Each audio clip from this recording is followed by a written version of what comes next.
Muy buenas noches a todos. Gracias por su asistencia. Les damos la bienvenida a nuestro espacio académico de la Clínica del Country Clínica La Colina a una nueva transmisión de Enfocados. El día de hoy tenemos como tema uso racional de antifúngicos en el paciente críticamente enfermo. Para dar inicio, le doy la bienvenida en esta oportunidad a la doctora Marta Beltrán, jefe de operaciones médicas y jefe de pediatría de la Clínica del Country Clínica La Colina. Posteriormente, tenemos unas palabras por parte de la doctora Carolina Guarín, jefe de medicina crítica y trasplante renal de nuestra institución, seguida de nuestros conferencistas invitados, la doctora Alejandra Hurtado y el doctor Eduard Castañeda, especialistas en medicina crítica y cuidado intensivo. Sin más preámbulo, le doy la palabra a la doctora Marta Beltrán. Doctora, buenas noches. Buenas noches y buenas noches a todos. Eh, para mí es un gusto hablar con ustedes. El doctor Santiago se encuentra ahorita en Chile y no podía conectarse por la agenda que tienen ellos en esta jornada en Chile. Entonces, pero él no quería dejar de abrir esta jornada y por eso aquí estoy un poco representándolo. eh, Hablar con los intensivistas. Hace rato no hablaba con los intensivistas, creo que desde muchos momentos de la pandemia, y es un gusto ver eh, eh, esta serie de esfuerzos, de cosas novedosas que se crearon y que se mantienen y que ayudan a preparar cosas, a unirnos en temas, a ir más allá de la atención y hacer academia, que eso es fundamental. O sea, es un orgullo este tipo de reuniones. Yo algunas me he conectado a pesar de que los temas son muy de adultos, porque es un ejemplo a seguir. Me parece que es para felicitar todos estos temas que han hecho, que lo logren mantener. Creo que estos temas le sirven a uno también para hacer un alto. Eh, Ustedes saben que tenían unas unidades de cuidado intensivo de unas características, llegó pandemia y cambiaron nuestras unidades por completo, y se fue la pandemia y comenzamos a tener una serie de pacientes y unas complejidades en algunos momentos mayor a lo que estábamos acostumbrados. Eh, Unos pacientes eh, con multigérmenes, con infecciones de muy difícil manejo, como que en algunas cosas es como si la pandemia hubiera cambiado un poco. eh, yo digo, hay veces, y lo digo desde el punto de vista de pediatría, es como si la pandemia le hubiera dicho a los gérmenes: demuestre que aquí están y marque territorio y vuelva a mostrar dónde existen. Entonces, creo que hacer este tipo de reuniones que le sirven a todo el mundo para estar al día, tener algunos que revisan unos temas y los comparten, eso es un hit, y mantener eso le da un nivel a la unidad que es indispensable. Entonces, lo único que yo quiero es, bueno, además de darles la bienvenida de parte del doctor López, decirles que es una gran felicitación por hacer y mantener esto, que esto mueve y la academia modifica por completo lo que hacemos y nos da estructura. Hay que comenzar a investigar, y son entre las dos unidades muchas las camas que tenemos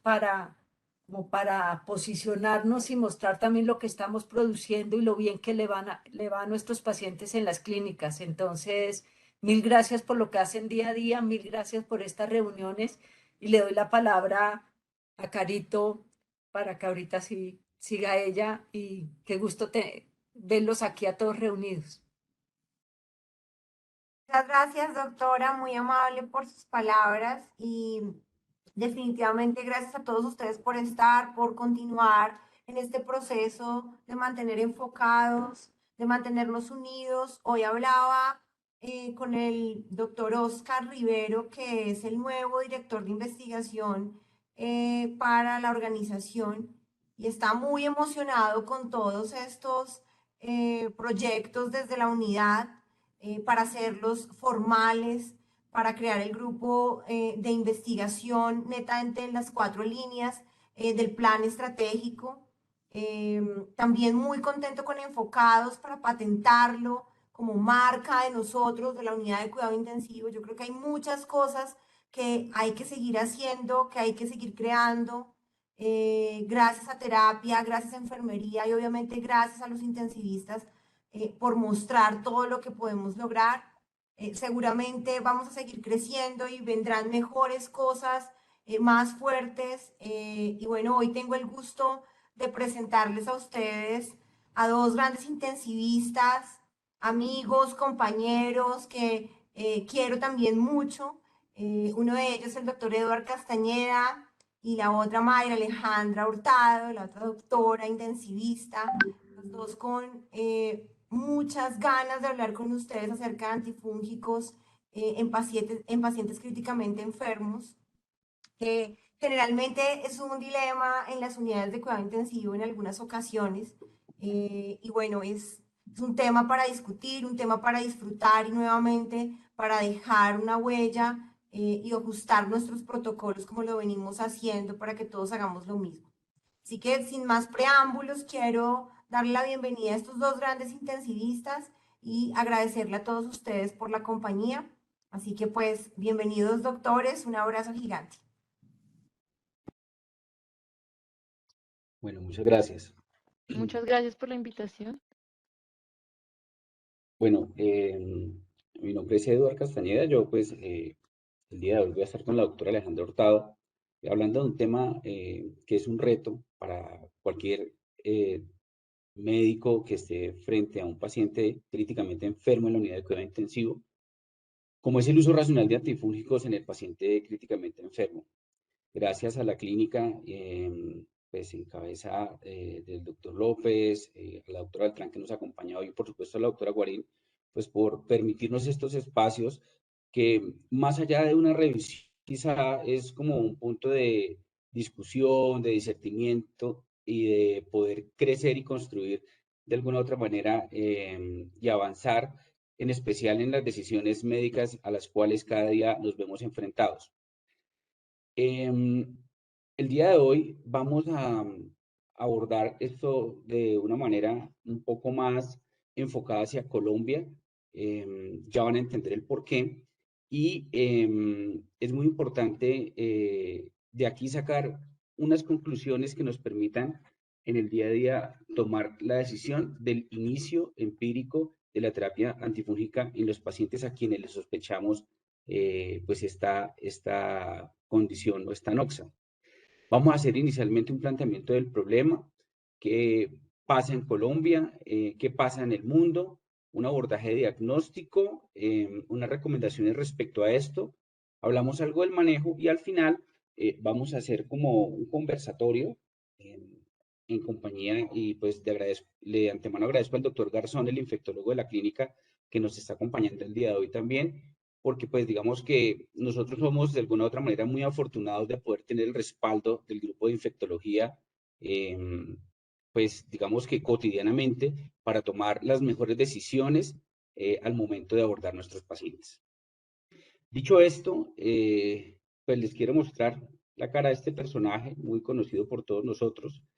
Con esta cara de sorpresa empezamos un poco esta charla. Vamos a ver a qué camino nos lleva.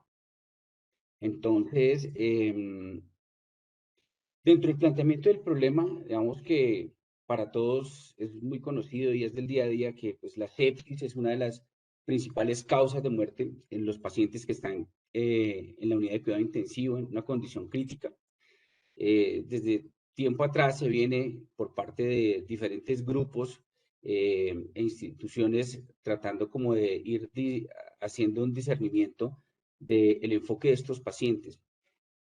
Pues digamos que como es un escenario de expertos, pues simplemente lo traigo a colación, pues para recordar que pues, la sepsis es una disfunción orgánica potencialmente mortal causada por una respuesta disregulada del huésped debido Edward, a una perdón, infección. qué pena, es que no estoy viendo la pantalla, no sé si es que no se está compartiendo la pantalla. ¿Me confirman? Bueno, les decía yo de este personaje, no sé ahora si ya lo pueden ver, ¿sí? Les decía yo que con esta cara de expectativa y de sorpresa pensábamos de pronto iniciar esta charla para no demorarnos tanto pues, a raíz del impasse. Entonces les contaba que vamos a hacer un planteamiento de un problema y básicamente es importante mencionar que la sepsis pues, es una de las condiciones más importantes de nuestro día a día y que es una disfunción orgánica potencialmente mortal causada por una respuesta disregulada del huésped debido a una infección. Está descrito que la incidencia de la candidiasis invasiva está aumentando mucho. Sin embargo, se han creado diferentes estrategias de prevención que han intentado frenar un poco este crecimiento. Dentro de las pautas actuales que sugieren un tratamiento antimicótico temprano en pacientes críticamente enfermos con alto riesgo de candidiasis invasiva, encontramos muy buenas recomendaciones para iniciar el tratamiento, pero al momento de desglosar cada una de ellas, no encontramos como unos consejos adecuados que nos permitan favorecer el inicio de la terapia antifúngica.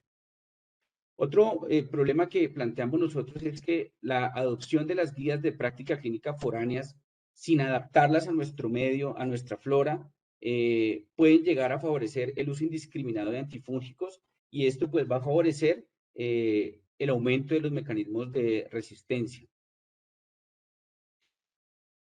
¿Qué pasa en el mundo? Dentro de la población general, cada vez tenemos adultos más longevos.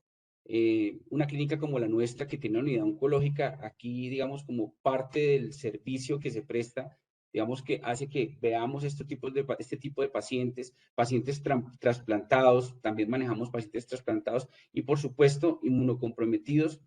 Todo este grupo de pacientes implican que hay un crecimiento de la población en riesgo para que desarrolle todas las complicaciones derivadas de la candidiasis invasiva.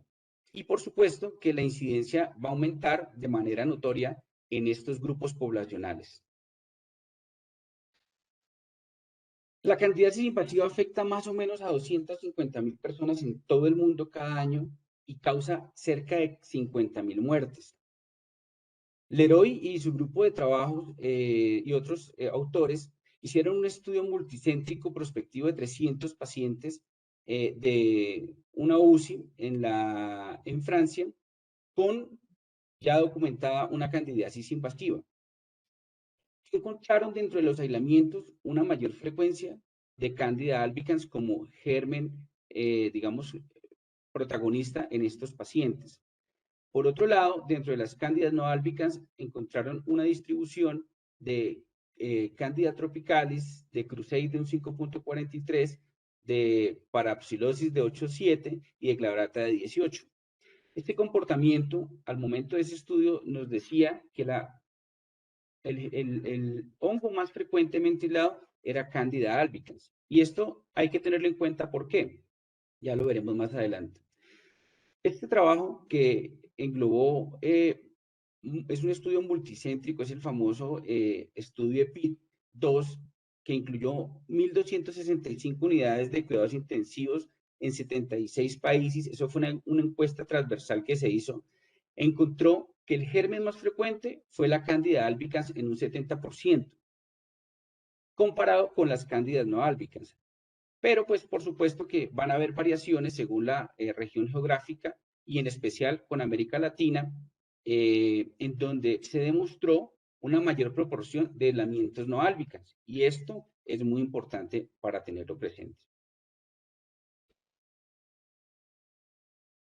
Se ha informado que las tasas de candidemia oscilan entre 2 y 14 casos por cada 100.000 personas. Y la incidencia de candidemia es específica según la edad, como mencionábamos hace un momento, con las tasas máximas observadas hacia los extremos de las edades. Un trabajo que se llamó Carga de Candidemia en Estados Unidos en el 2017 evaluaron en 9 estados con una muestra de 1.122 pacientes una incidencia estimada de candidemia de 7 casos por cada 100.000 personas. Y el aislamiento, fíjense acá, hacia 2017, que ya no es Cándida albicans la principal protagonista. Ella ya no está ocupando más del 50, 60, 70%, sino cerca del 42%, y de las cándidas no álbicas empiezan a tener una mayor frecuencia de aparición en los diferentes aislamientos, con la Candida parapsilopsis y la Candida glabrata como uno de los gérmenes también implicados. Cuando se hizo un análisis de la resistencia, se encontró que Candida albicans tenía una resistencia a triazoles de 6%, la glabrata más o menos del 7%, la parapsilosis del 9%, y a equinocandinas se encontró que la Candida glabrata tenía más o menos un 2%. Esto es muy importante porque eso ha ido cambiando. En la medida en que ha pasado el tiempo, los diferentes estudios han documentado incremento en la resistencia de terapia antifúngica en los diferentes aislamientos que se han ido obteniendo en los tiempos más recientes. La candidiasis invasiva se estima como la cuarta infección del torrente sanguíneo en las UCIs y es la séptima a la décima en la población general, con una mortalidad que alcanza cerca del 80% en pacientes con candidemia si no se indica un tratamiento antimicótico en las primeras 24 horas de sospechada su aparición, en especial, pues, por supuesto, en pacientes con una condición de un choque séptico. Pero, ¿qué sucede en Colombia? La candidemia es una causa frecuente de infección del torrente sanguíneo y representa cerca del 88% de las infecciones fúngicas en pacientes hospitalizados, con una mortalidad cerca del 36 al 78%, muy variable, pero relativamente alta. Uno de los principales referentes en Colombia y en Latinoamérica es el grupo del doctor Cortés, quien ha participado en diferentes estudios muy preocupados, al igual que la mayoría, por tratar de identificar nuestra flora, tratar de identificar nuestros patrones de resistencia, incluso con trabajos de costo asociado. Hasta el 85% de las infecciones fúngicas en las UCIs corresponden a infecciones por Candida sp y la mortalidad es cercana al 40%. Esto es un trabajo de NUCI y otros autores, y encontraron también una resistencia a los antifúngicos disponibles para el tratamiento de la candidemia, en especial a triazoles, cerca del 30% en Bogotá y en Medellín del 22%. Esto lo hizo Zuluaga y pues Rodríguez en un estudio realizado hacia el año 2001 a 2007, que fue publicado en la revista Iberoamericana de Micología. En el estudio que les mencionaba hace un momento, veíamos cómo en Colombia el índice por cada 100 admisiones oscila cerca de 1.96 de aparición de cándida, y esto es muy importante porque empezamos a ver una variación en la frecuencia y en la aparición de las candidemias en los pacientes nuestros. Y si nosotros comparamos con el resto de grupos, por ejemplo, con Argentina, muy parecidos, y estamos casi que en la, digamos, como en la cima de los mayormente aislados, y un poco por debajo está pues Venezuela.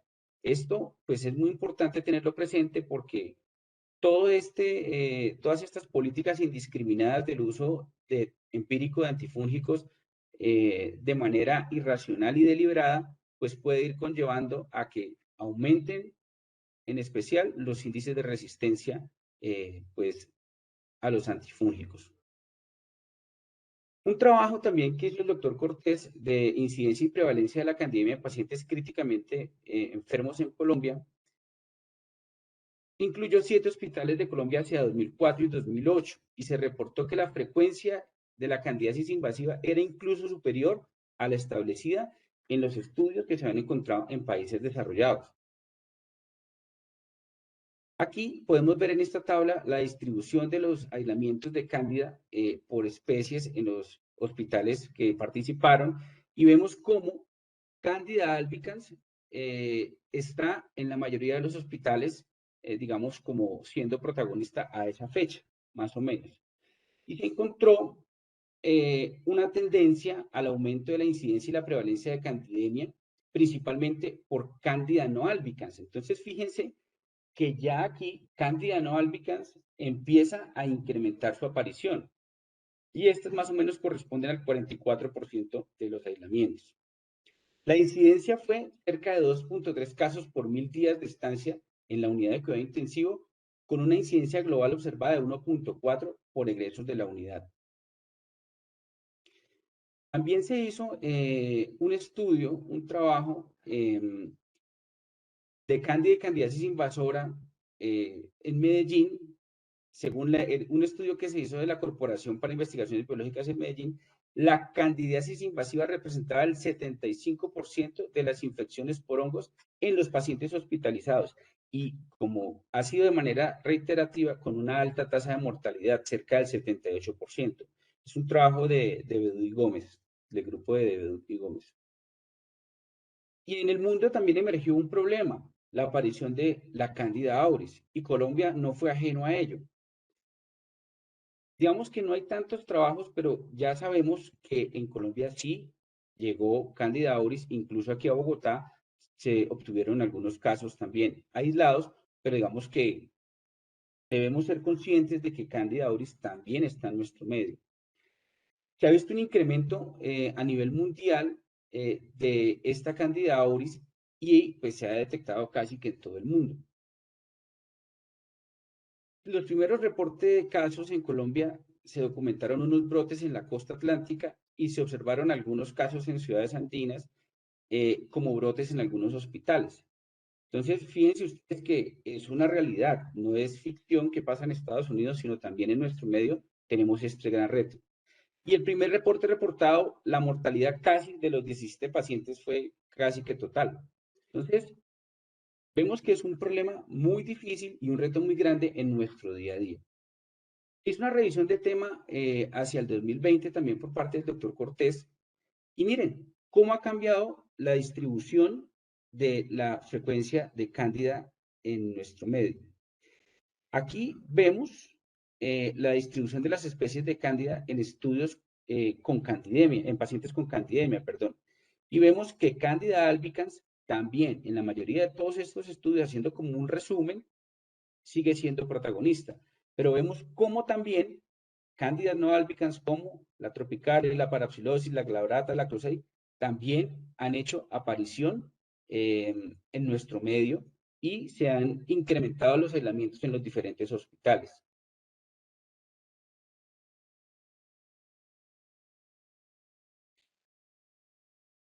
¿Qué pasa en Bogotá? El grupo Greo, en el boletín 10, reportado hacia 2017, encontraron de las frecuencias de microorganismos en UCI adultos hacia 2017 una frecuencia más o menos del 6% de Candida albicans. Posteriormente, salió un boletín que fue el boletín 11 hacia 2018 y vemos que hubo un ligero incremento de Candida albicans, cerca de 7% también. Entonces, con una muestra mucho más significativa de 4.999 pacientes. Esto es importante porque ya aquí podemos ver el reflejo de lo que es nuestra flora, nuestros aislamientos que nos tienen que servir, y esto es más como una iniciativa que a todos nos debe, digamos, como motivar a empezar a descubrir cuáles son los gérmenes más frecuentemente aislados, los hongos más frecuentemente aislados y los patrones de resistencia. Recordar que nosotros en la clínica del Country, por ejemplo, tenemos laboratorio, infectología y tenemos alto apoyo, pero existen muchas unidades de cuidado intensivo a lo largo del país, incluso de la ciudad, en donde hay muchas personas con muy buenas intenciones de trabajar en cuidado intensivo, pero que también son muy deliberados al momento de tomar decisiones, al momento de iniciar los antifúngicos. Dicho esto, vamos a aproximarnos un poco de cómo hacer el diagnóstico. Traigo esta foto del hombre pensante de Agustín Rodin, porque en esa posición casi que se ve uno al momento de iniciar un antifúngico en la unidad de cuidado intensivo, cuando tenemos esos pacientes críticamente enfermos que llevan varios días en la unidad de cuidado intensivo, que vienen con un cuadro de respuesta inflamatoria sistémica, una fiebre sostenida, que ya está con tratamiento antibiótico de amplio espectro y no vemos una mejoría. Ahí es cuando decimos, iniciamos o no iniciamos tratamiento antifúngico. Como la exposición no es de fisiopatología, sino del abordaje diagnóstico y terapéutico, vamos a mencionar básicamente que la candidiasis invasiva, como vemos aquí en esta diapositiva, digamos que es una enfermedad que se origina, recordar que las cándidas están como flora normal o como microbiota normal en la piel en diferentes órganos, pero que se originan cuando hay o soluciones de continuidad a nivel del tracto gastrointestinal o cuando se vulneran las diferentes membranas protectoras que tenemos nosotros. Cuando esta levadura o esta cándida llega al torrente sanguíneo, pues ahí, por diseminación hematógena, empieza a aparecer en diferentes, digamos, como órganos o sistemas y, por supuesto, a producir diferentes síndromes o afectaciones de órganos que nosotros vemos al momento de valorar o evaluar el paciente. Y así, pues, encontramos infecciones del torrente sanguíneo que, pues, empiezan como a alojarse en los diferentes dispositivos, a nivel renal, a nivel esplénico se forman abscesos, igual que a nivel hepático. Hay una patología que no tenemos que subestimar, que es la endoftalmitis por cándida, que quizá con un fondo de ojo nosotros pudiéramos aproximarnos, pero en una institución como la nuestra, en donde tenemos oftalmólogos, podríamos apoyarnos al momento de mirar la repercusión en diferentes órganos o sistemas, o a nivel pulmonar o a nivel central. Entonces, la candidiasis invasiva se define por una diseminación hematógena a múltiples vísceras, como lo muestra esta imagen. Las manifestaciones clínicas de la candidemia varían desde fiebre mínima hasta un síndrome de sepsis que pues se va a asemejar a cualquier otra infección bacteriana grave.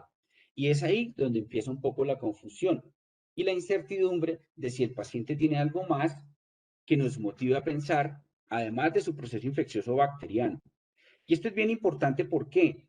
Porque dentro de las recomendaciones que vamos a proponer nosotros es que cuando ya nosotros nos damos cuenta que un paciente está con antibiótico-terapia de amplio espectro y que descartamos otras posibles explicaciones de la fiebre o la respuesta inflamatoria sistémica, es ahí cuando debe llegar a la cabeza el problema que nos está retando el día de hoy, que es la aparición de la candidiasis invasiva. ¿Cuáles son los factores de riesgo? Y los vamos a mencionar más adelante. Todos los pacientes críticos, entre más días, van a tener más riesgo estando en la unidad de cuidado intensivo. Cirugías abdominales, pues en especial en pacientes a quien tienen intervenciones recientes, fugas, perforaciones o un riesgo muy importante, intervenciones o reintervenciones o laparotomías a repetición. Esos pacientes que van a lavado abdominal muy a menudo, digamos que tiene riesgo de que se colonicen y esa colonización llegue a la sangre y produzca un cuadro también. Pacientes con pancreatitis aguda necrotizante, enfermedades hematológicas, trasplantes de órganos sólidos, tumores de órganos sólidos. Pues aquí está la doctora Beltrán, pues no es parte de la charla, pero pues los neonatos, en especial cuando tienen bajo peso, el uso de antibiótico-terapia de amplio espectro, la presencia de dispositivos, la hemodiálisis, los esteroides, quimioterapia, cáncer, y también dentro de los factores de riesgo, pues se han utilizado unos índices para tratar de identificar la colonización por cándida, y ya vamos a hablar de ellos en un momento. De todas estas, hay unos factores de riesgo modificables y unos factores de riesgo no modificables. Y nosotros tenemos que aportar para que los factores de riesgo modificables podamos tratar de corregirlos o disminuir la probabilidad de que ellos aparezcan. ¿Cuáles son esos? El uso de antibióticos de amplio espectro, la presencia de dispositivos, la nutrición parenteral, digamos que la hemodiálisis definitivamente pues no, pero sí el uso de esteroides. Hace poco estuvimos enfrentados al COVID y utilizamos esteroides en gran medida y nos dimos cuenta del aumento en la sobreinfección y las tasas de sobreinfección, a tal punto que muchos, digamos, tomamos y pues en base de nuestros mentores, una posición un poco más conservadora respecto al inicio de los esteroides en esta condición que tanto nos amargó la vida y se llevó muchos seres queridos nuestros. Entonces, ¿cómo haríamos el abordaje clínico? Encontré una clasificación muy interesante para mirar los síndromes clínicos y podemos tener 3 posibles escenarios. Un paciente con candidemia sin afectación profunda o visceral, un paciente con candidemia pero que tenga infección por cándida profunda o visceral, que es lo mismo, o un paciente que tiene candidiasis profunda pero sin candidemia. Entonces, fíjense ustedes cómo puede ser el espectro clínico. Y como lo mencionaremos en un momento, digamos que la candidemia, de alguna u otra manera, se encuentra cerca del 30-50% de los pacientes. No es un rastro que podamos identificar de manera importante y esa es una gran limitante que tenemos. Y lo otro importante acá es tratar de aproximarnos del punto de vista clínico. ¿Qué nos podría hacer pensar que el paciente pueda tener este tipo de compromiso? Una vez tengamos un aislamiento que tenga una candidemia, pues digamos que es fácil empezar a buscar la repercusión de otros órganos. Pero cuando tenemos una sospecha clínica por otras lesiones, como la piel, podríamos empezar a sospechar de la aparición de esta. La candidiasis retiniana está descrita en un 2 a 20%. Los estudios, digamos que son muy variados, pero cada vez apunta más a que como el daño es tan severo y tan irreversible, una vez identifiquemos el diagnóstico y se pueda, debemos obligatoriamente al menos hacer un fondo de ojos si no tenemos un oftalmólogo disponible y mirar esos infiltrados que se ven ahí como algodonosos en la fundoscopía, o si tenemos la disponibilidad de un experto como un oftalmólogo, definitivamente apoyarnos con ellos. Pacientes con abscesos musculares en candidiasis diseminada. Aquí tenemos un paciente que tiene lesiones en piel y que al final la biopsia mostró que tenía microabscesos que tenían levaduras en gemación y pseudohifas.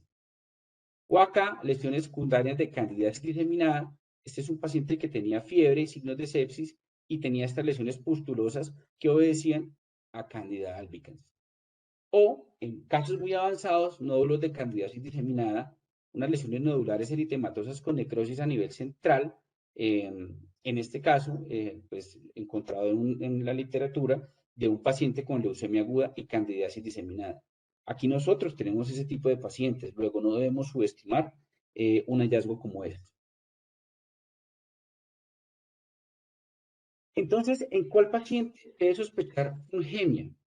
Que si uno ve esta imagen, dice uno, pues quizá en este, porque pues es un paciente críticamente enfermo y eso no nos queda duda al ver esta imagen. Pero, ¿cómo podríamos aproximarnos?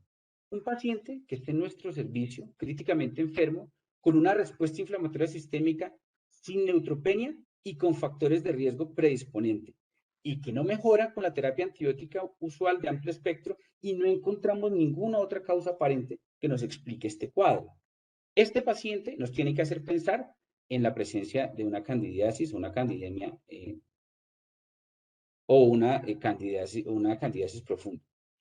O el paciente en la unidad de cuidado intensivo, críticamente enfermo, que tenga los factores de riesgo que mencionábamos: enfermedad oncológica, neutropenia secundaria a la quimioterapia, generalmente relacionada a tumores hematológicos, que tenga respuesta inflamatoria sistémica y que no mejore con la terapia antibiótica sin otra causa aparente. Con este paciente quizá uno duda menos y titubea menos por todo lo que pues, ya conocemos de los factores de riesgo de este caso. Pero fíjense ustedes que el espectro es muy variado y este tipo de pacientes o este grupo de pacientes definitivamente pues lo tenemos todos los días acá. Entonces, los factores de riesgo, y quiero volver a traer a colación esta diapositiva, es porque esto sí lo debemos tener nosotros en cuenta cada día. Uso previo de antibióticos de amplio espectro, uso de dispositivos invasores, incluso aquí tenemos en la unidad cardiovascular pacientes ya con dispositivos, válvulas protésicas antiguas o de reciente, o de posoperatorios recientes, que también pueden llegar a estar colonizadas o afectadas por cándida también. El uso de nutrición parenteral, lo vemos con alguna frecuencia en nuestra unidad. Cirugía abdominal, en especial aquella que afecta pues, al estómago y al duodeno. Pacientes trasplantados, enfermedades pacientes con enfermedades neoplásicas, uso de esteroides, quemaduras severas. Aquí traemos al gran quemado. Nosotros no somos un sitio de referencia de pacientes grandes quemados, pero pues saber que pues, es un factor de riesgo, o que tenga colonización previa por cándida o falla renal aguda que requiera pues soporte renal. Pudiéramos clasificarlo según el tiempo de hospitalización o según la microbiota colonizadora o la inmunosupresión o los procedimientos médicos invasivos. Esto nos permite organizar un poco el esquema mental al momento de abordar estos pacientes. Y aquí traigo a colación esto. La fuente de infección por cándida puede ser endógena, como lo acabamos de expresar, de la flora gastrointestinal o de la colonización mucocutánea, pero también puede ser exógena de las manos de nosotros, los trabajadores de la salud, o de objetos o infusiones contaminadas. Luego tenemos que ser muy juiciosos y como muy reiterativamente la clínica con sus políticas de lavado de manos, pues han motivado, incentivado, orientado y supervisado esta, digamos, como meta o este indicador de calidad, porque fíjese en la importancia que tiene, no solo en cándida, en todo lo demás, pero pues más aún en pacientes con este cuadro clínico. Se han hecho estudios en Colombia acerca de estos factores de riesgo, pues me encontré con este trabajo de factores de riesgo asociados a candidemia en pacientes críticos no neutropénicos en Colombia en una unidad de aquí de Bogotá. Esto está en cabeza del doctor Guillermo Ortiz y pues su grupo de trabajo. Aquí simplemente es para mostrar, pues darle la oportunidad de que miren las características demográficas de la población, pero miremos los aislamientos. Fíjense ustedes acá que en esa unidad, en ese trabajo, encuentran que Candida albicans ya no es el 70, sino el 52%. Y de ahí Candida no albicans empieza a tener, digamos, como una aparición, en especial tropicalis y parapsilosis, que son como los tres más taquilleros de un tiempo para acá en nuestras unidades de cuidado intensivos.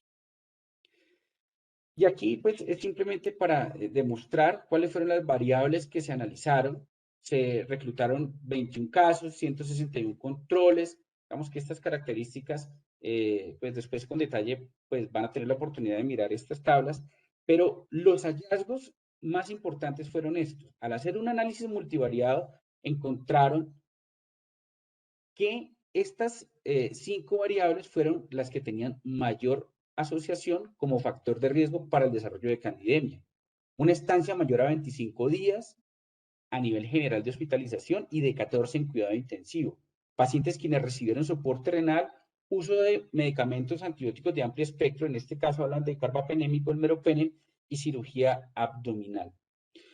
Después de esto, pues la conclusión que quiero compartirles de este trabajo es que los factores con la ocurrencia de candidemia en pacientes críticos en este trabajo fue la estancia hospitalaria global mayor a 25 días. Por fortuna el giro cama de nosotros no es tan malo, ¿sí? Pero pues digamos que es una variable para tener muy presente. En cuidado intensivo de 14 días, el uso de antibióticos de amplio espectro, y aquí aprovecho para de manera enfática tratar de enmarcar que debemos ser muy racionales con el uso de antibióticos, en especial de amplio espectro. Y uno de ellos, pues los carbapenémicos, que de alguna manera hemos visto de un tiempo para acá mayor requerimiento, incluso ya no solo el carbapenémico, sino de terapias antibióticas asociadas, porque ya tenemos gérmenes resistentes, incluso multidrogoresistentes, que no son tan frecuentes, pero que nos motivan a ya no solo acudir a los carbapenémicos, sino a otras terapias complementarias para poder controlar estos pacientes críticamente enfermos. Y por supuesto, un viejo conocido, antecedentes de cirugía abdominal mayor y pues hemodiálisis. Aquí voy a hablar en 2 minutos de los índices clínicos predictores de candidiasis invasiva. Esto es muy discutido porque, digamos que para resaltar, estos índices se han establecido como para evaluar, digamos, como la colonización que pueda tener el paciente por cándida. Los más frecuentes en Colombia, el índice de colonización de Pitet y el puntaje de Cándida Score de León, y en algunos hospitales se utilizan los Trotsky. La importancia de estos índices, ¿en qué radica? En la capacidad de hallar el valor predictivo negativo. ¿Qué significa esto? Reconocer los pacientes que no se benefician del inicio de una terapia antibiótica temprana. ¿Qué limitantes tiene? Por supuesto, una baja sensibilidad y una baja especificidad. Estos son como los diferentes scores y los índices, y si ustedes se ponen a mirar con detalle, todos confluyen a los mismos factores de riesgo que habíamos descrito. Aquí, pues, por supuesto, está el índice de colonización de Pitet, el de Ostrowski que les mencionaba, y pues el más conocido, el de Cándida, o el modelo de León, que fue la descripción original, y una modificación que le hicieron, que el índice de colonización por Cándida, en pacientes que tenían pues una estancia mayor a 48 horas. Estos, digamos que factores de riesgo ya los mencionamos y pues no nos vamos a detener en ellos, pero vamos a precisar varias cosas. Uno, los índices de colonización, ¿en qué consisten? Las técnicas originalmente descritas son toma de cultivos para cándida en sitios como orina, a nivel rectal, piel, etcétera, pero las técnicas descritas inicialmente son gástrica, traqueal y orina. Cultivos, no KOH. Habría una discusión ahí porque uno dice, bueno, pero si aporta lo mismo que los KOH, igual se demoran más tiempo. Entonces, ¿cuál es la diferencia entre el KOH y los cultivos? Pues que no sabemos si llegara a haber una colonización, quién es el protagonista o de qué germen podríamos estar hablando que esté colonizando al paciente. Y esto podría orientar un poco la terapia al final. Este índice es positivo cuando la mitad de los cultivos tomados son positivos para una misma especie de cándida. La sensibilidad podría acercarse al 70% y una especificidad del 47 al 60, al casi 70%. ¿Cuál es su limitación más importante? El valor predictivo, pues que digamos que positivo, que es muy malo. Y muchos estudios prospectivos sugieren que solamente el 11 al 35% de los pacientes que tienen un resultado positivo en estos puntajes tendrán candidemia. Luego, la utilidad es muy cuestionable y es una de las grandes limitantes que tenemos al abordar este tipo de pacientes. Esta es como la foto del paper original de Cristóbal León del puntaje de Cándida, que lo pueden encontrar pues, en cualquier base de datos, en donde se identificaban 3 variables a las que asignaban un punto a cada una de ellas: nutrición parenteral, cirugía abdominal, colonización por Cándida y la sepsis, que cobraba 2 puntos. El puntaje es positivo cuando completa 3 puntos. La sensibilidad, como les decía, es cerca del 70% y la especificidad del 66%. Pero esto es muy variable y muy discutido, digamos, respecto a otros estudios que se han ido encontrando, esa gran debilidad que tienen estos tamizajes. E insisto en la gran utilidad del valor predictivo negativo, ya que si el paciente, el score le da muy bajo, la probabilidad de que tenga en un paciente no neutropénico candidemia es muy baja, y es ahí cuando quizá cobra un poquito de valor. ¿Cuáles son los apoyos diagnósticos que podríamos nosotros echar de mano en el día a día? Cuando ya tenemos un paciente con candidemia, ya tenemos que empezar a mirar posibles compromisos de candidiasis invasiva. La endocarditis, como cualquier endocarditis infecciosa en pacientes no neutropénicos, a quienes tengan hemocultivos persistentemente positivos, con o sin estigmas físicos de endocarditis, especialmente en el contexto de todas las condiciones predisponentes que dijimos, y uno de ellos, el más importante, el uso previo de medicamentos intravenosos. Se hizo una revisión de un estudio de 20 pacientes con cándida y el 65% tenía antecedentes de haber tenido uso previo de medicamentos intravenosos y el 55% tenía un episodio previo de bacteremia. Entonces, en estos pacientes que no mejoran, que sospechamos endocarditis infecciosa, digamos que podríamos hacer estudios como el ecocardiograma para, como cualquier otra endocarditis, identificar vegetaciones. Lo que sí está claro es que la ecocardiografía de rutina no se justifica para pacientes con candidemia en quien los factores de riesgo estén ausentes. Y se hizo un estudio que incluyó 187 adultos con candidemia a quienes se le hicieron ecocardiograma de rutina y se diagnosticó en el 5.9%. Luego, digamos que si el paciente no tiene tantos factores de riesgo y tiene candidemia, pues no la sospechemos. En los pacientes neutropénicos es muy raro esta entidad, la endocarditis infecciosa, y pueden incluso tener cultivos positivos de una fuente gastrointestinal, y pues generalmente tienen un riesgo bajo de endocarditis cuando hay una trombocitopenia relativa. También tenemos nosotros un paciente con candidiasis invasiva y tenemos que buscar otros órganos, tenemos que referirnos al hígado y al vaso. Deben considerar realizar imágenes como la TAC de abdomen contrastada en personas con síntomas abdominales, anomalías en el perfil hepático o persistencia de fiebre. Y en la hepatitis esplénica, en especial aquí vemos esta imagen donde vemos un absceso a nivel esplénico. Este es un síndrome diferente que generalmente se reconoce después de la recuperación de los neutrófilos y del injerto de médula ósea en pacientes previamente neutropénicos. Pero ojo, porque esta población algún día podríamos tenerla. ¿Por qué sucede esto? Por una ruptura de la integridad del tracto gastrointestinal con una invasión portal y de ahí se empieza a manifestar como una candidemia. Tenemos unos métodos diagnósticos con cultivos y unos métodos sin cultivos. Vamos a hablar de los métodos microbiológicos con cultivos. El gol estándar definitivamente de la candidemia es el hemocultivo, pero la sensibilidad es del 30%, del 30 al 50%, y requiere mucho tiempo, cerca de 72 horas, al menos para que salga una levadura y 72 más para poder tipificar el hongo. Y ese tiempo es muy valioso en un paciente críticamente enfermo. A todos los pacientes con candidiasis sistémica debemos sí o sí tomar hemocultivos. Dentro de las recomendaciones, un volumen de 30 a 40 mililitros en 3 a 4 botellas, y el beneficio, entre otros, es que puede identificar bacterias y hongos. Entonces, como les decía, los hemocultivos tardan en dar resultados positivos usualmente a las 24 a 48 horas, pero siempre se recomienda completar al menos los 7 días de incubación. Otras muestras que podemos obtener son los líquidos estériles procedentes de biopsias en agares específicos, pues según el tiempo apropiado de la aparición de la sospecha diagnóstica. Vamos a hablar, ya para ir finalizando, de los métodos incultivos.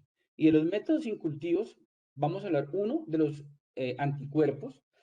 Hasta el momento no se ha desarrollado ningún ensayo de anticuerpos con cándida sensible y específico que sea útil para el diagnóstico. Como les hemos dicho a lo largo de la charla, la cándida es parte de la microbiota normal y las personas sanas pueden llegar a tener anticuerpos contra estos organismos, disminuyendo su especificidad. Luego, la utilidad se discute mucho. Es posible que un huésped que esté inmunodeprimido no pueda generar una respuesta de anticuerpos fuerte o vigorosa contra la infección por cándida. Luego, al no poder desencadenar una respuesta de estimulación de linfocitos B y de producción de anticuerpos, pues la sensibilidad se cae y luego estos pacientes pues van a estar en riesgo de pasar desapercibido una candidemia. Otra promesa, de alguna u otra manera, es la reacción en cadena de polimerasa o PCR. La sensibilidad de la PCR es similar a los cultivos. Solita es muy parecida, pero en algunos casos de candidiasis invasiva, ella ha ayudado a establecer el diagnóstico incluso cuando los cultivos fueron negativos. Luego, si bien es cierto, no ayuda en la candidemia per se, nos puede ayudar en los pacientes que no tienen candidemia, pero tienen candidiasis invasiva. ¿Cuál es su principal inconveniente? Que no hay ninguna estandarización de estudios de PCR y digamos que no todos los centros cuentan con esta tecnología.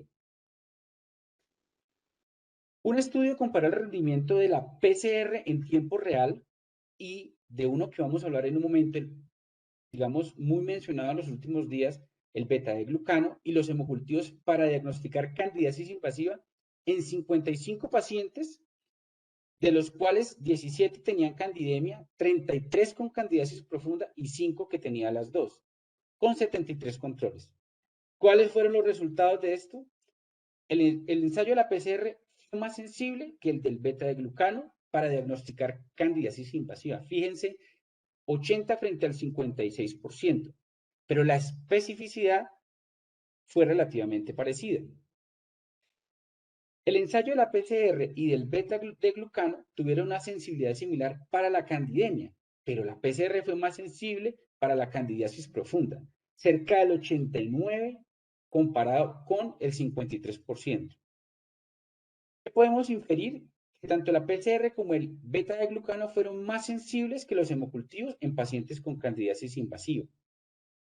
Y en pacientes con candidiasis invasiva, la sensibilidad de los hemocultivos combinados con PCR o con beta de glucano se acercó al 98% la sensibilidad y el 79% de sensibilidad para el beta de glucano. Entonces, ¿qué podemos concluir de este trabajo? Que estos dos estudios que no se basan en cultivos, cuando se combinan con los hemocultivos, pueden incrementar la sensibilidad de los métodos de cultivo para candidiasis invasiva. Limitantes, no disponemos de ellos todos los días, en todos los centros en general. Vamos a hablar entonces del beta de glucano. El beta de glucano, ¿qué es el beta de glucano? Pues digamos que no todos los hongos tienen el beta de glucano en su pared y luego no es específico para cándida. No se debe usar como una prueba definitiva para el diagnóstico de candidiasis invasiva. Como hemos visto a lo largo de lo que llevamos de la charla, hay que integrar todas las variables antes mencionadas. Por supuesto que la orientación clínica y microbiológica sumado a pues nos puede aumentar la sensibilidad de estos pacientes. En algunas circunstancias clínicas apropiadas puede ser útil para candidiasis invasiva profunda, en el caso de compromiso intraabdominal, cuando los cultivos son negativos. ¿Qué decimos? Que tienen una alta sensibilidad, pero una baja especificidad, con un alto valor predictivo negativo, pero incluso gracias a esto han intentado guiar la interrupción de antimicóticos de manera empírica en pacientes críticamente enfermos, donde la prevalencia no suele ser tan alta. Se hizo una revisión sistemática que incluyeron 10 estudios y la sensibilidad estuvo cerca del 81% y la especificidad del 60%.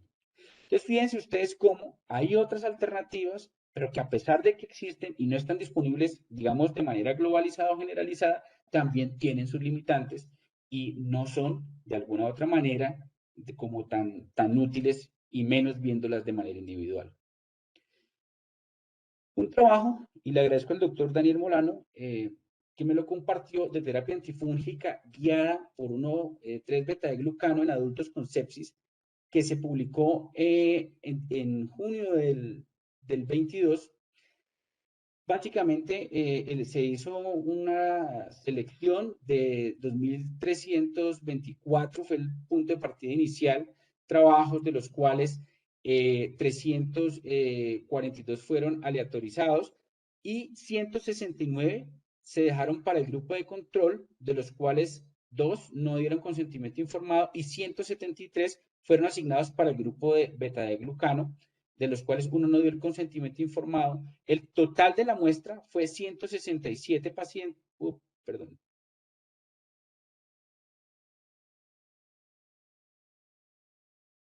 Perdón, se me fue la señal.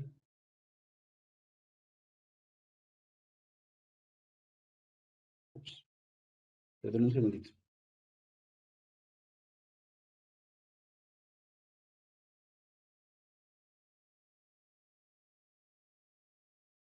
Se les perdió la pantalla, ¿cierto?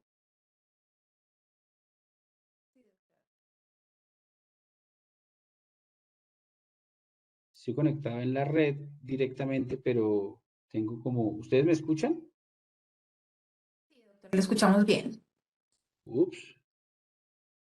¿Por qué? No sé qué le pasó a esto. Voy a intentar entrar otra vez. No sé por qué la intermitencia.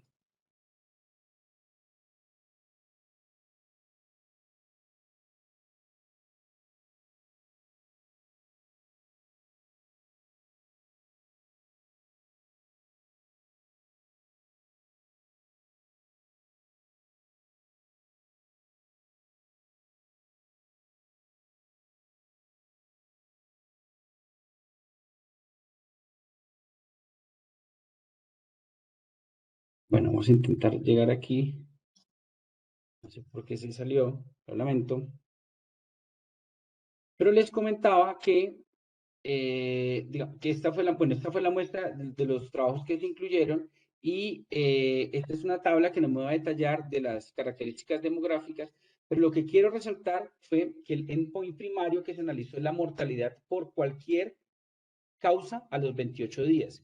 Y si miramos entre el grupo de seguimiento de terapia antifúngica guiado por beta-glucano y en el grupo control, no encontramos diferencias importantes.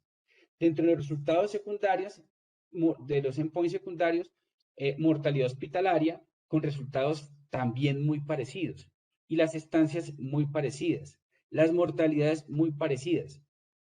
¿Qué sí llamó la atención? Y esto lo resalto, la supervivencia libre de antifúngicos al día 28 en el grupo de seguimiento con beta-glucano fue de 52, más o menos de 30.2%, comparado con 87 en el grupo control. Fíjense ustedes este dato tan relevante y tan importante.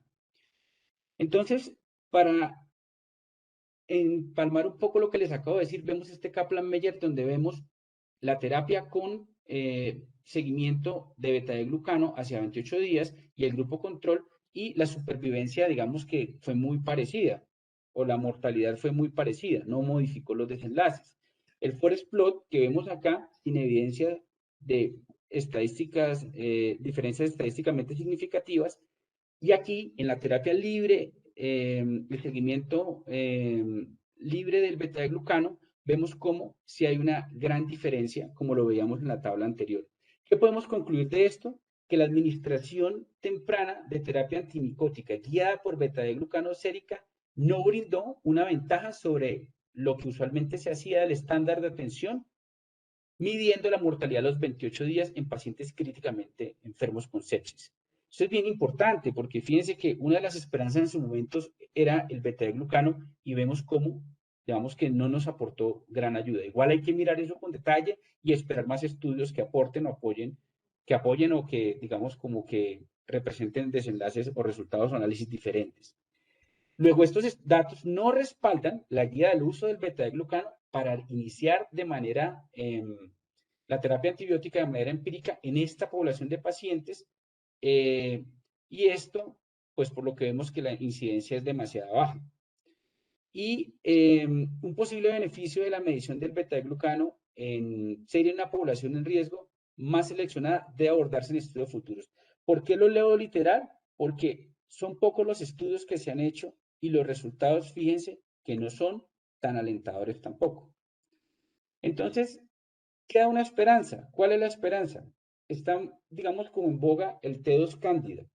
¿Qué es el T2 cándida? ¿Qué hace? Es una detección de infecciones del torrente sanguíneo causadas por estos gérmenes, cándida albicans y de las no albicans, la tropicalis, la parapsilosis, la glabrata, la cruzei. ¿Qué puede detectar? Puede detectar tan solo de 1 a 3 unidades formadoras de Colombia por mililitro en una muestra de sangre en 3 a 5 horas. Fantástico. Lo que nos promete es muy bueno. ¿Por qué? Porque en una mínima concentración podemos identificar en un tiempo récord un paciente que pueda llegar a tener candidemia. ¿Qué hace? Rompe las células de la levadura y libera ADN, la copia del ADN objetivo y detecta ADN amplificado mediante tecnología de resonancia magnética.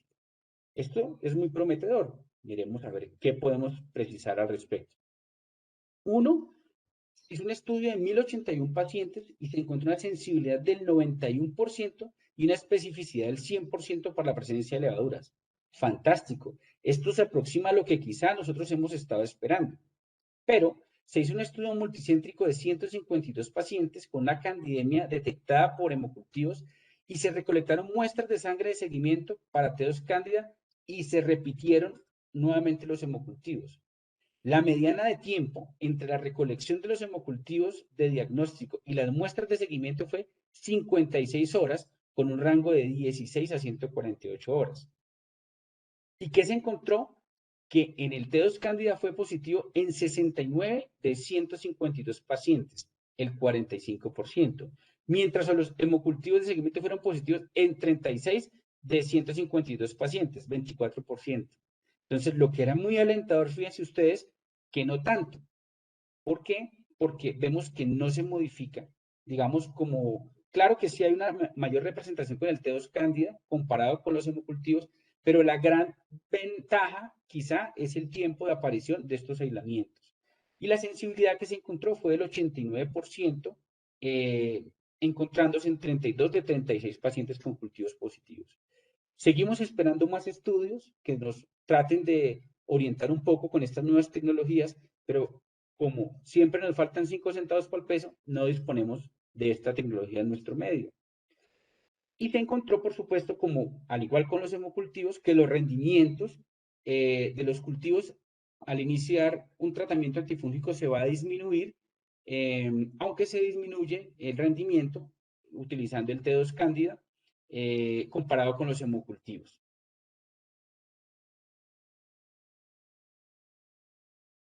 Esto básicamente es el abordaje de alguna manera que quisimos aproximar de este gran reto de abordaje diagnóstico de estos pacientes y vemos todas las limitantes que existen. Rápidamente para mencionar de histopatología, siempre se hace la detección del hongo o del patógeno dependiendo de la cantidad del tejido comprometido del germen y no siempre se va a disponer de una biopsia para estos pacientes.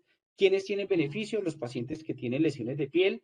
Entonces, digamos que en ellos uno podría aproximarse a hacerle biopsias a esas lesiones de piel con una adecuada técnica de recolección buscando las tosporas típicas y pseudohifas de la cándida. Y pues todo paciente que tenga hallazgos focales en piel, pues deberíamos hacerle una biopsia por tinción y hacer una evaluación histopatológica. Y esta última diapositiva del examen oftalmológico, todos los pacientes con candidemia ya documentada debemos buscar la endoftalmitis.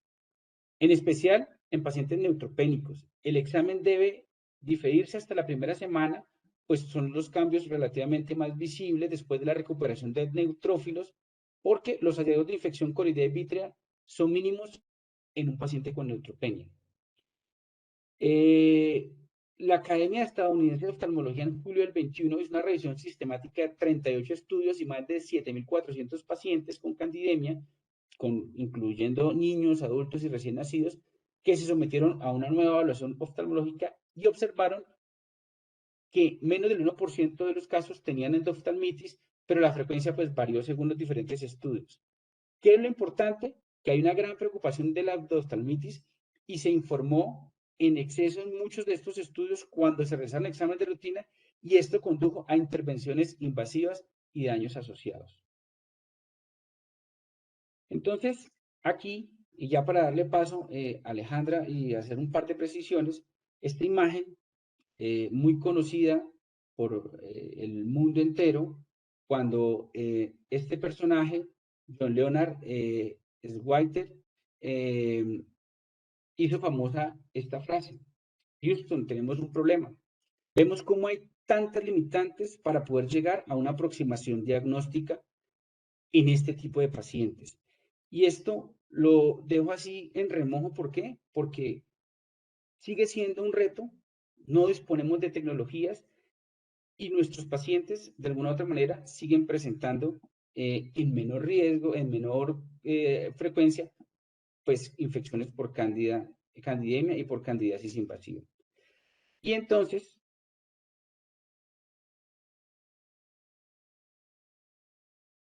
podemos hacer las siguientes recomendaciones. La candidemia y la candidiasis invasiva en el paciente críticamente enfermo sigue siendo un reto diagnóstico. El inicio temprano de los antifúngicos frente a su sospecha puede modificar los desenlaces, esto no hay duda al respecto. Para el diagnóstico nos fundamentamos principalmente en la sospecha clínica. Esto es bien importante. El ojo clínico sigue siendo muy valioso al momento de abordar estos pacientes. Y la suma de Edward, todas estas pruebas, dime. qué pena interrumpir, es que creo que ya se nos agotó el tiempo. Todavía nos falta como casi la mitad de la charla, aunque lo mío son 20 minutos, pero no sé si Sí, quieren que lo sigamos en otra ocasión yo ya o, acabé, Aleja. o podemos, sí, por eso, pero falta toda mi parte. O sea, Entonces, podríamos hacer una segunda parte del sí, si tema quieren. Ujú, sí, y hacemos señora. una nueva convocatoria. Sí, por mí no hay problema, nos dicen la fecha y la la terminamos. Perfecto, entonces, doctor Edward, terminemos aquí con tus conclusiones y hacemos una segunda parte de este tema tan interesante, además porque no hemos escuchado al doctor Garzón y el grupo de infectología tampoco. Entonces, los factores de riesgo y los métodos en cultivos no están disponibles en nuestros medios. Los costos asociados al uso indiscriminado de los antifúngicos en el paciente críticamente enfermo pueden impactar de manera negativa en nuestro sistema de salud. Las herramientas diagnósticas tienen serias limitaciones. Las pruebas microbiológicas usadas en nuestro medio distan de los estudios originalmente descritos. Se requieren de mayor disponibilidad de pruebas pues, para hacer este acercamiento. Y el juicio clínico sigue siendo la piedra angular al momento de decir el inicio de terapia antifúngica de manera empírica, descartando otras posibles causas que de alguna u otra manera expliquen la respuesta inflamatoria sistémica en este paciente críticamente enfermo antes de iniciar de manera deliberada el uso de los antifúngicos. Una vez documentada la candidemia, es importante iniciar el tratamiento antifúngico, descartar candidiasis invasiva y impactar en los factores de riesgo modificables que ya mencionamos, desinvadir de manera temprana a los pacientes y una de las recomendaciones quizá para nuestro juicio más valiosas es conocer nuestra flora local para poder adaptar, más no adoptar las recomendaciones internacionales del manejo antifúngico. Y pues con esta imagen quería acabar porque después de toda esa revisión quedamos con un sinsabor de boca al momento de hacer el abordaje diagnóstico de estos pacientes y poder, digamos, de alguna otra manera, ver todas las limitantes que tenemos. Entonces, pues como pues, se hace una segunda parte, pues aprovechar al doctor Garzón, no sé si tenga algún apunte adicional en este momento o lo dejamos para una segunda parte. Yo creo, Edward, que hagamos la segunda parte en donde hablamos del manejo y le damos vía libre también al doctor Garzón. ¿Les parece? Perfecto, listo. A los La dos, misma, mil y mil gracias. El doctor Garzón dice que está aquí. Doctor, ¿quiere sí, comentarnos algo? claro. Buenas noches, ¿me escuchan? Sí, doctor, ya lo escuché. Bueno, muchas gracias. Buenas noches a todos. Gracias por la invitación y al doctor Castañeda por su presentación. Digamos que muy corto porque claramente falta una parte muy importante que es la de tratamiento. Es muy importante tener en cuenta que las manifestaciones que pueden parecer como muy diversas en los pacientes con candidiasis invasiva, en el paciente crítico son extremadamente infrecuentes. Eduard colocaba ahí que había frecuencias del 2 al 20%, pero eso es incluyendo pacientes neutropénicos. Cuando uno saca los neutropénicos y solo deja los críticos, menos del 2% tienen manifestaciones de órgano blanco, o sea, menos del 2% van a tener endoftalmitis, manifestaciones de la piel, candidiasis hepatoesplénica en este grupo prácticamente no se ve y la endocarditis pues es una cosa absolutamente rara. Entonces las manifestaciones clínicas son muy infrecuentes, por eso tenemos que jugar con estas escalas de predicción que pues yo creo que el día de hoy uno lo que hace es simplemente sumar factores de riesgo y decir si el paciente por tiempo pues le cumpliría uno con riesgo. Sencillamente hacer un estudio como muy juicioso, como de lista de chequeo. Yo tengo un paciente con fiebre en la UCI, no me mejora con los antibióticos, yo estoy seguro de que le traté bien su foco, estoy seguro de que no hay otro microorganismo, no tiene abscesos no drenados, no tiene fiebre que sea por medicamentos o por enfermedad tromboembólica. O sea, después de yo haberme llenado de razones de descartar otras posibilidades y decir, definitivamente tiene factores de riesgo, yo podría decir con las escalas o sin las escalas, que lo que hago es como el nombre que a mí más me gusta de esto es profilaxis guiada por riesgo. O sea, yo uso el valor predictivo positivo que me da la escala de León o la de Ostrowski, que ninguna de las dos supera el 13%, y sencillamente les coloco antifúngico a esos, ¿sí? Si sabemos que los estudios de profilaxis universal en UCI disminuyen el riesgo de muerte, pero claramente tenemos el problema de la presión de la presión selectiva del antifúngico. Entonces, por eso, pues básicamente nadie está dispuesto a hacerla.